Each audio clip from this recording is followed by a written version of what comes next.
dadajonim uchun qilingan duo. Bismillahirrohmanirrohim. Ya Robbim, Al-Qodir bo'lgan isming bilan so'rayman. O'zing buyuklarning buyugidirsan. Al-Jabborsan, Alimsan, Halimsan, Hakimsan ya Allohim. Sendan dadamga Nuhning umrini, Sulaymon alayhissalomning mulkini, Ibrohim alayhissalomga bergan salomatligingni so'rab duo qilyapman. Ya Robbim, dadajonimga uzoq umr, baxt, saodat, kasb-koriga baraka bergan. Qilayotgan duolarini ijobat qilgan. Sendan so'ragan barcha ne'matlarini bekama ko'st amalga oshirgin. Ya Allohim, o'zing berguvchi, ko'rguvchi, afv etguvchi zotsan. Dadajonim bizga rizq topish uchun sening ibodatlaringni qila olmagan bo'lishi mumkin.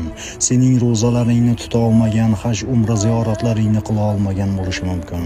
Ya Allohim, bularning barchasi uchun o'zingning Al-Halim bo'lgan isming bilan afv etishingni so'rayman. Ya Robbim, bizga shunday bir g'oyibingdan mulk ato etginki, bizni rizqimizni topaman deb qo'llari qavarib ketgan otamizni haj, umra ziyoratlariga olib borishlikka dohillik qilsin.